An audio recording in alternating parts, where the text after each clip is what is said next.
Dear students, तो आज हम स्टार्ट करेंगे अपनी last unit, that is synthetic dies.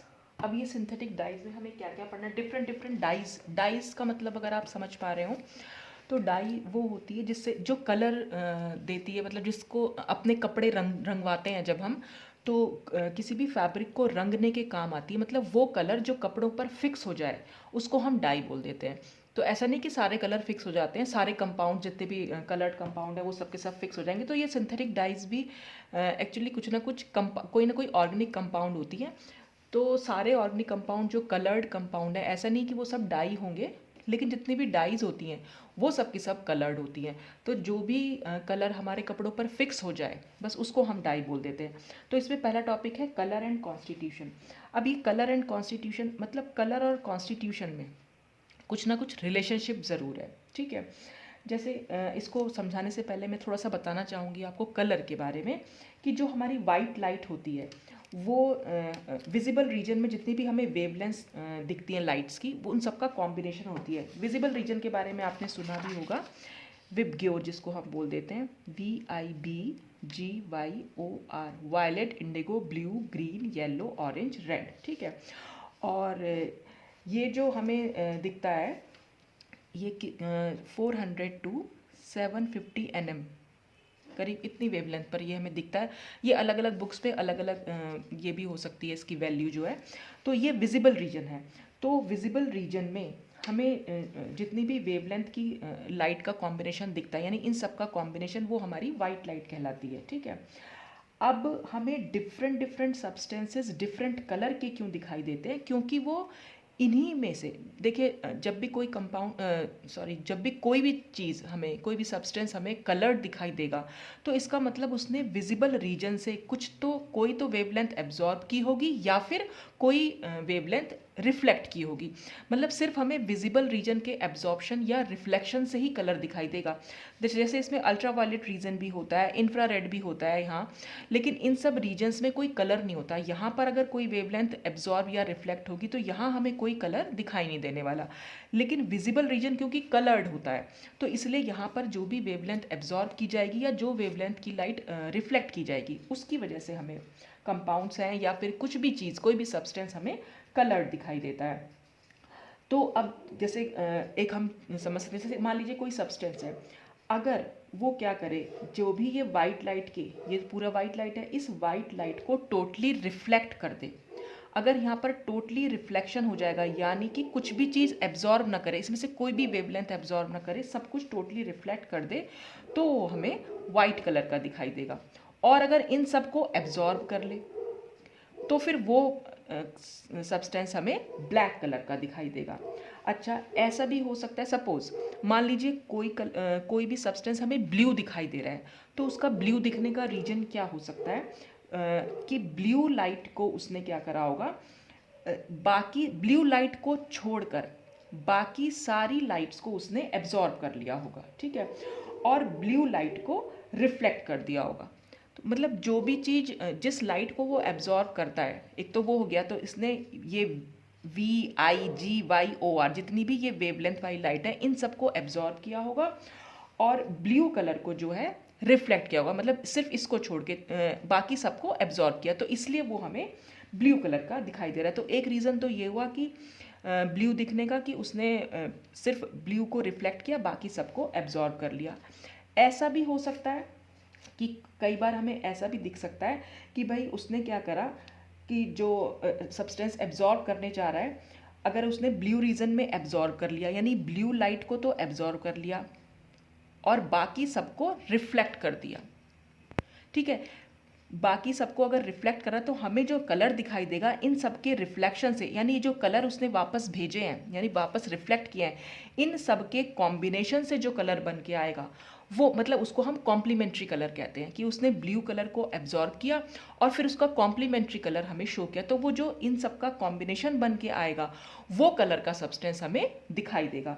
तो यहाँ पर जो सब्सटेंस का कलर है वो हमें दो ही तरीक़ों से दिख सकता है, या तो एब्जॉर्प्शन हो रहा है या फिर वो मतलब एब्जॉर्ब किया है, या उसने फिर रिफ्लेक्ट किया। अब पहली बार में अगर हम अभी जो मैंने आपको बताया कि उसने ब्लू लाइट को तो एब्जॉर्ब किया और बाकी सबको रिफ्लेक्ट किया, तो जो रिफ्लेक्शन का जो मिक्सचर है वो जो बन के आएगा वो कॉम्प्लीमेंट्री कलर कहलाएगा। तो वही कलर हमें दिखाई देगा, ठीक है। बाकी सबको वो रिफ्लेक्ट कर रहा है, या फिर बाकी सबको वो एब्जॉर्ब कर ले और सिर्फ ब्लू कलर को रिफ्लेक्ट करे, तो फिर हमें वो ब्लू कलर का दिखाई देगा। इसका मतलब जो रिफ्लेक्ट कर रहा है वो हमें सिर्फ दिख रहा है।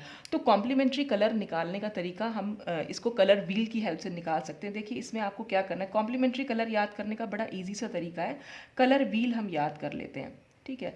कलर व्हील में हम ये जो कलर्स हैं इनको हम अगर लिख दें, सब हम वी से शुरू कर रहे हैं, वी, हम आई नहीं लिखते हैं इसमें, ये चीज़ ध्यान रखिएगा। वी के बाद बी, फिर जी, फिर वाई, ओ और आर, ठीक है। अब कोई पूछे आपसे कि ब्लू कलर का हमारे पास इसका ब्लू का जो भी कॉम्प्लीमेंट्री कलर है वो क्या आएगा, तो ब्लू कलर हमें यहाँ पर ऑरेंज, ये जो ब्लू में आया इसका हमें ये ऑरेंज कलर जो है इसका कॉम्प्लीमेंट्री कलर हो जाएगा। वायलेट का कॉम्प्लीमेंट्री कलर येलो हो जाएगा, ग्रीन का कॉम्प्लीमेंट्री कलर रेड, जो भी इसके ऑपोजिट आ रहा है, ये सब जो डायरेक्शन है ये सारी इसकी ऑपोजिट डायरेक्शन आ रही है। तो ये सब इसके कॉम्प्लीमेंट्री कलर आप यहाँ से ढूंढ सकते हो कि ऑरेंज का कॉम्प्लीमेंट्री कलर, यानी अगर ऑरेंज को उसने एब्जॉर्ब किया तो दिखाएगा कौन सा, वो ब्लू कलर दिखाएगा। येलो कलर को अगर उसने एब्जॉर्ब किया तो दिखाएगा क्या, वो वायलेट कलर, मतलब जो कलर को एब्जॉर्ब किया और बाकी सब कलर को रिफ्लेक्ट कर देगा। तो जो रिफ्लेक्शन का मिक्सचर है वो उसका कॉम्प्लीमेंट्री कलर होता है। तो यहाँ से हम इस कलर व्हील की हेल्प से उसको समझ सकते हैं। तो ये तो हुई रिफ्लेक्शन और एब्जॉर्प्शन की बात। अब हम बात करेंगे किसी कंपाउंड के कॉन्स्टिट्यूशन से उसका कलर पर क्या क्या फ़र्क पड़ सकता है या उसका कलर क्या हो सकता है, वही सब हम इस कलर एंड कॉन्स्टिट्यूशन में पढ़ेंगे। तो इसके बारे में कुछ थ्योरीज जो हैं वो दी गई थी कि several theories have been proposed to explain the general relationship between color and constitution। Colour और कॉन्स्टिट्यूशन के बीच में क्या रिलेशनशिप है, इसी को बताने के लिए कुछ थ्योरीज दी गई, जिसमें सबसे पहले हम डिस्कस करेंगे विट्स थ्योरी। विट्स साइंटिस्ट के नाम पर है। तो विट्स थ्योरी, जिसको हम क्रोमोफोर ऑक्सोक्रोम थ्योरी भी बोल देते हैं। तो इसमें हम ये पढ़ेंगे कि क्रोमोफोर और ऑक्सोक्रोम से क्या मतलब है। अब ये क्रोमोफोर क्या होते हैं, the colour of a substance is mainly due to the presence of an unsaturated group. अगर किसी कंपाउंड में कोई कुछ अनसैचुरेटेड ग्रुप्स होते हैं उनकी वजह से वो कलर होता है, और उन्हीं अनसैचुरेटेड ग्रुप्स को हम क्रोमोफोर्स बोल देते हैं। अब वो क्रोमोफोर्स कौन कौन से हो सकते हैं, जैसे नाइट्रोसो ग्रुप है, नाइट्रो ग्रुप है, एजो ग्रुप है, एजॉक्सी है, इथाइलिन ग्रुप हो गया, मतलब डबल बॉन्ड जहाँ पर होगा इस तरह से, कार्बोनिल ग्रुप हुआ, थायोकार्बोनिल हुआ, डाई कार्बोनिल, ये सब कुछ एग्जाम्पल हमने क्विनोनॉइड पैरा और क्विनोनॉइड ऑर्थो। तो ये सारे ग्रुप्स अगर हैं इनको हम क्रोमोफोर्स बोलते हैं, और ये अगर ग्रुप्स किसी कंपाउंड में प्रेजेंट हैं तो वो कंपाउंड हमें कलर दिखा, उनमें वो कलर जो है वो इन क्रोमोफोर की वजह से होगा, ठीक है। तो ये तो था क्रोमोफोर के बारे में। अब इसका चाहे तो आप स्क्रीनशॉट ले सकते हैं। अच्छा, अब ये क्रोमोफोर्स भी टू टाइप्स के हो सकते हैं, एक होते हैं इंडिपेंडेंट, दूसरे होते हैं डिपेंडेंट। इंडिपेंडेंट से क्या मतलब है, These are sufficient to impart color to the compound and require no other group for this purpose। ये अपने आप में sufficient है कंपाउंड को कलर देने के लिए, इन्हें कुछ और ग्रुप की कोई ज़रूरत नहीं है। जैसे कौन से कंपाउंड्स हैं, कौन से ग्रुप्स हैं, नाइट्रोसो है, नाइट्रो, एजो, एजॉक्सी ग्रुप्स, ये सब क्रोमोफोर्स इंडिपेंडेंट टाइप के हैं। अब डिपेंडेंट टाइप के क्या है, डिपेंडेंट में क्या हो जाएगा कि किसी न किसी और ग्रुप पर डिपेंड रहेंगे कलर के लिए। These chromophores alone may not impart a colour, अपने आप अगर अकेले होंगे तब कोई कलर को प्रोड्यूस नहीं कर पाएंगे, and depend on some other chromophore, और किसी दूसरे क्रोमोफोर पर डिपेंड रहेंगे for imparting colour to the substance, substance को कलर देने के लिए। जैसे for example acetone which contains a carbonyl group is colourless, but biacetyl which contains two carbonyl groups is yellow. देखिए जब एसीटोन में कार्बोनिल ग्रुप हमने chromophore के एग्जाम्पल में पढ़ा, ये भी कलर प्रोड्यूसिंग है, लेकिन जब ये अकेला है तब ये कलर को प्रोड्यूस नहीं कर पा रहा है, लेकिन जैसे ही इसमें दो कार्बोनिल ग्रुप हुए तो इसने कलर दे दिया येलो। तो ये डिपेंडेंट क्रोमोफोर हुआ। इंडिपेंडेंट किसी भी चीज़, किसी और ग्रुप पर डिपेंडेंट नहीं है, लेकिन जो डिपेंडेंट है वो किसी दूसरे ग्रुप पर डिपेंडेंट है। तो ये दो टाइप्स के क्रोमोफोर्स थे। अब इसके बाद नेक्स्ट इसमें जो हम वर्ड का मीनिंग पढ़ रहे हैं वो है क्रोमोजन। अब ये क्रोमोजन क्या हुआ, a coloured substance having a chromophore is known as chromogen. कोई भी कलर्ड सब्सटेंस जिसमें कि क्रोमोफोर होता है उसे हम क्रोमोजन कह देते हैं, यानी कि कोई भी ऑर्गेनिक कंपाउंड जो कलर्ड है, आप ये भी समझ सकते हैं। For example azobenzene is a chromogen because it contains, ये जो एजो ग्रुप है, एज क्रोमोफोर। तो यहाँ पर हम एजोबेंजीन को देखें तो ये वाला जो जिसमें भी क्रोमोफोर प्रेजेंट है, मतलब क्रोमोजन हम सिर्फ उन्हीं को बोलेंगे जिनमें वो क्रोमोफोर प्रेजेंट होगा, जिनकी वजह से उसमें कलर आ रहा है। तो ये एजोबेंजीन जो है अपने आप में ये पूरा कंपाउंड जो है वो क्रोमोजन हो गया, और जो इतना पोर्शन है उसको हम क्रोमोफोर बोल दे रहे हैं, ठीक है। फिर आया ऑक्सोक्रोम। ऑक्सोक्रोम क्या होते हैं? Certain groups which themselves are unable to produce colour can deepen the colour produced by a chromophore. ये क्या, ये ग्रुप्स वो ग्रुप्स होते हैं जो अपने आप में तो कोई कलर प्रोड्यूस नहीं करते, लेकिन हाँ अगर किसी क्रोमोफोर के साथ प्रेजेंट होंगे तो उस क्रोमोफोर के कलर को और डार्क कर देते हैं, डीपन मीन्स और गहरा कर देते हैं। सच ग्रुप्स आर कॉल्ड ऑक्सोक्रोम्स। और ये ऑक्सोक्रोम्स भी दो टाइप्स के होते हैं, एसिडिक और बेसिक। एसिडिक कौन से हुए, जैसे ये सब एग्जाम्पल यहाँ पर दे रखे हैं, और बेसिक कौन से वो ये सब हुए।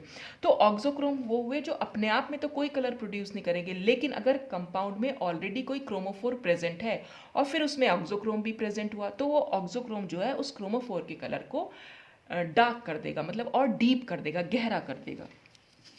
तो ये था हमारी विड्थ थ्योरी। अब इसके बाद सेकंड थ्योरी है रेजोनेंस थ्योरी। रेजोनेंस थ्योरी क्या बोलती है?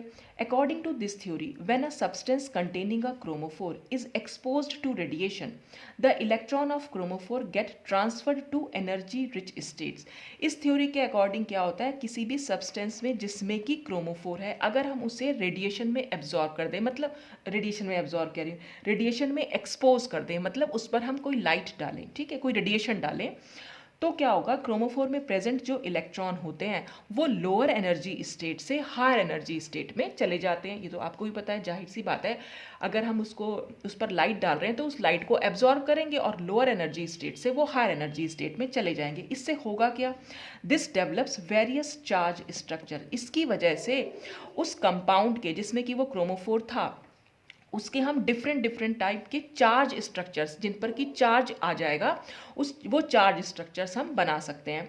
And the substance shows colour और ड्यू टू रेजोनेंस, और फिर वो सब्सटेंस जो है उस कलर को प्रोड्यूस करना शुरू करेगा क्योंकि उसमें रेजोनेंस हो जाएगी। तो डीलोकलाइजेशन ऑफ इलेक्ट्रॉन होगा, तो उस डीलोकलाइजेशन की वजह से वहाँ पर रेजोनेंस हो जा रही है, और रेजोनेंस की वजह से सब्सटेंस जो है वो कलर देगा। जैसे एग्जाम्पल देखें नाइट्रोबेंजीन का।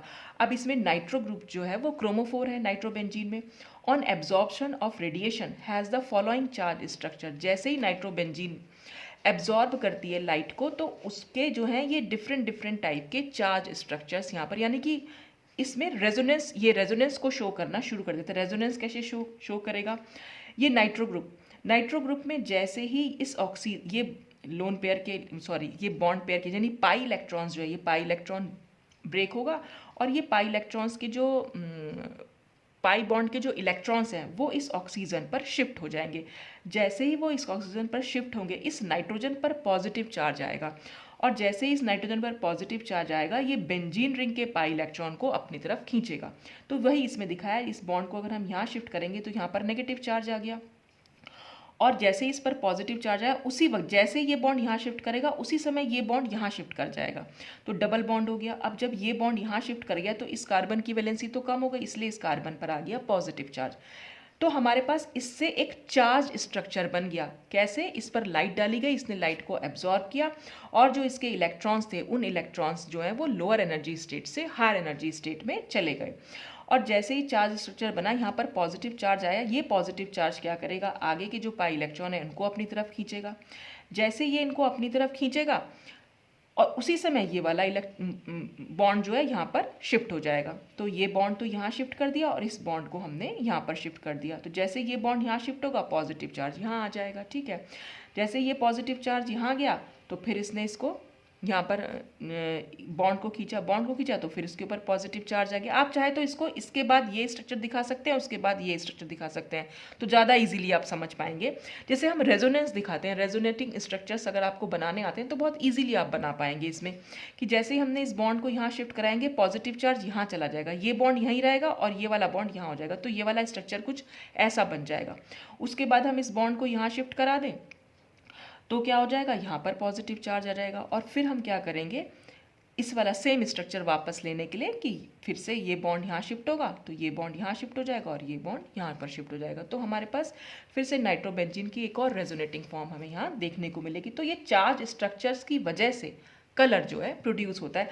या हम ये भी कह सकते हैं यहाँ पर कंपाउंड में क्योंकि कॉन्जुगेशन है, कॉन्जुगेशन की वजह से, कॉन्जुगेशन क्या होता है, alternate double bond single bond compound में प्रेजेंट होने चाहिए। देखिए जैसे यहाँ पर है ये डबल बॉन्ड फिर सिंगल बॉन्ड फिर डबल बॉन्ड फिर सिंगल बॉन्ड फिर डबल बॉन्ड फिर सिंगल बॉन्ड, तो double bond single bond double bond single bond, इसी को हम कॉन्जुगेशन कहते हैं। और जहाँ भी कंपाउंड में कॉन्जुगेशन है और क्रोमोफोर हमें वहाँ पर दिखाई दे रहे हैं तो कंपाउंड जो है वो कलर्ड दिखाई देता है। तो these charge structures absorbs light of longer wavelength. In charge structures की वजह से होता क्या, कलर क्यों दिखाई दे रहा है, क्योंकि ये जो चार्ज स्ट्रक्चर्स हैं ये लॉन्गर वेवलेंथ की लाइट को एब्जॉर्ब करते हैं। अभी अभी मैंने आपको बताया कि हमारे पास यूवी रीजन भी है और विजिबल रीजन भी है, और विजिबल रीजन से अगर लाइट एब्जॉर्ब या रिफ्लेक्ट होगी तो कंपाउंड हमें कलर्ड दिखाई देगा, और यूवी से अगर हम लाइट एब्जॉर्ब कर रहे हैं, कंपाउंड एब्जॉर्ब कर रहा है, तो वहाँ पर कोई कलर नहीं दिखाई देगा।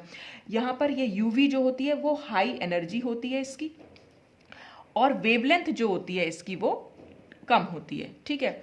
यहाँ पर विजिबल रीजन की एनर्जी तो लो हो जाती है, ठीक है, लेकिन वेवलेंथ जो है वो इंक्रीज कर जाती है। तो जैसे ही वेवलेंथ इंक्रीज करेगी तो यहाँ पर यही हो रहा है कि चार्ज स्ट्रक्चर जो हैं लाइट को एब्जॉर्ब तो कर रहे हैं, लेकिन कौन सी, लॉन्गर वेवलेंथ वाली, यानी लॉन्गर वेवलेंथ यानी ये वाली लाइट को वो एब्जॉर्ब कर रहे हैं। और जब इसको एब्जॉर्ब कर रहे हैं then produce a pale yellow colour. तो इसलिए नाइट्रोबेंजीन जो है लॉन्गर वेवलेंथ की लाइट को एब्जॉर्ब करता है और ये पेल येलो कलर का हमें दिखाई देता है। अब इसी में अगर हम कोई ऑक्सोक्रोम जोड़ दें तो auxochrome enhance resonance by interacting their lone pair of electrons present on the key atom with the electrons of the ring। Auxochrome कैसे इन्हेंस करेगा रेजोनेंस को, जैसे जैसे रेजोनेंस बढ़ जाएगी तो वहाँ पर क्या होगा, यानी कि कॉन्जुगेशन बढ़ जाएगा। जैसे जैसे कॉन्जुगेशन बढ़ जाता है वेवलेंथ और ज़्यादा लॉन्गर होती चली जाती है, एनर्जी डिफरेंस बहुत कम होता चला जाता है, मतलब यहाँ पर ज़्यादा लॉन्गर वेवलेंथ की लाइट को ये एब्जॉर्ब कर सकता है। कैसे एब्जॉर्ब करेगा अभी हम आगे देखेंगे इसका एग्जाम्पल के तौर पर। This increases the intensity of absorption of light and shifts the absorption band to longer wavelength and hence deepens the colour. तो ऑक्सोक्रोम ने क्या करा, ऑक्सोक्रोम अगर हम यहाँ पर कोई लगा दें तो वो ऑक्सोक्रोम ऐसा लगाएं ताकि कॉन्जुगेशन बढ़ जाए। तो यहाँ पर कॉन्जुगेशन बढ़ जाता है तो हमारे जो रेजोनेंस के रेजोनेटिंग स्ट्रक्चर है वो भी और ज़्यादा इंक्रीज कर जाएंगे। तो चार्ज स्ट्रक्चर और ज़्यादा इंक्रीज करेंगे तो फिर ये चार्ज स्ट्रक्चर और ज़्यादा लॉन्गर वेवलेंथ की लाइट को एब्जॉर्ब कर लेते हैं और इस कलर, ये कलर जो है और ज़्यादा हमें डीप दिखाई देता है, ठीक है। तो यहाँ पर क्या हुआ है, जैसे नाइट्रो एनिलीन है, नाइट्रो तो हमारे पास पहले ही था, अगर मैं ये हटा दूं तो हमारा नाइट्रोबेंजीन तो था। नाइट्रोबेंजीन में हमने NH2 ऑक्सोक्रोम और जोड़ दिया, और इसका जो की एटम है, की एटम से मतलब होता है बेंजीन रिंग से जुड़ा हुआ एटम। तो हम देखें बेंजीन रिंग से जुड़ा हुआ जो एटम है उसके ऊपर लोन पेयर ऑफ इलेक्ट्रॉन है, और ये lone pair of electron benzene ring में देखो कॉन्जुगेशन कितना बढ़ा देते हैं। कैसे कॉन्जुगेशन को बढ़ाया, फिर ये लोन पेयर हुआ, फिर सिंगल बॉन्ड, फिर डबल बॉन्ड, मतलब लोन पेयर भी कॉन्जुगेशन में जा सकते हैं। तो एक तो कॉन्जुगेशन हम दिखा रहे हैं, ये डबल बॉन्ड है, फिर सिंगल बॉन्ड है, फिर डबल बॉन्ड है। या हम ऐसे भी दिखा सकते हैं कि लोन पेयर है, फिर सिंगल बॉन्ड है, फिर डबल बॉन्ड है। तो ये भी एक कॉन्जुगेशन ही होता है कि लोन पेयर भी डबल बॉन्ड के साथ कॉन्जुगेशन शो करते हैं। तो डबल बॉन्ड से बॉन्ड बनेगा, फिर ये जो बॉन्ड है यहाँ शिफ्ट होगा, ये वाले बॉन्ड को हम यहाँ शिफ्ट कर सकते हैं और ये बॉन्ड को हम यहाँ शिफ्ट कर सकते हैं। तो पहले जब हम पहले वाले एग्जाम्पल में देख रहे थे हम सिर्फ इतना पोर्शन बना रहे थे। देखिए ये वाला बॉन्ड ही तो हम यहाँ शिफ्ट अगर आप इससे देखें यहाँ पर, चाहे मैं अगर यहाँ पर एक NH2 जोड़ दूँ तो NH2 से क्या होगा, इलेक्ट्रॉन यहाँ एंटर करेंगे, ये डबल बॉन्ड बन जाएगा, फिर ये बॉन्ड यहाँ शिफ्ट हो जाएगा, अब ये बॉन्ड यहाँ, और ये यहाँ पर हमने सिर्फ 2 ही बॉन्ड को शिफ्टिंग दिखाई है। यहाँ पर आप देखें तो 4 बॉन्ड की शिफ्टिंग हो रही है, ठीक है, क्योंकि कॉन्जुगेशन बहुत ज़्यादा बढ़ गया है। तो कॉन्जुगेशन जितना ज़्यादा बढ़ेगा फिर इसके रेजोनेटिंग स्ट्रक्चर उतने ज़्यादा हम बढ़ा सकते हैं, चार्ज स्ट्रक्चर और ज़्यादा डेवलप हो जाएगा, और जितना ज़्यादा चार्ज डेवलप होगा ये जो कंपाउंड है और ज़्यादा लॉन्गर वेवलेंथ की लाइट को एब्जॉर्ब कर लेगा। देखिए यहाँ पर क्या है, ये VIBGYOR है, ठीक है। हम यहाँ पर इसको दिखा रहे हैं, जो इसका कलर दिखा रहे हैं, देखिए यहाँ पर क्या है, the contribution of charge structure is larger due to the auxochrome NH2 and therefore it shows orange red colour due to the absorption of longer wavelength. पहले जब सिर्फ हमारे पास नाइट्रोबेंजीन थी, तो नाइट्रोबेंजीन हमें सिर्फ येलो कलर की दिखाई दे रही थी। जैसे जैसे हम वायलेट से रेड की तरफ जाते हैं, वेवलेंथ जो है वो इंक्रीज होती चली जाती है, ठीक है।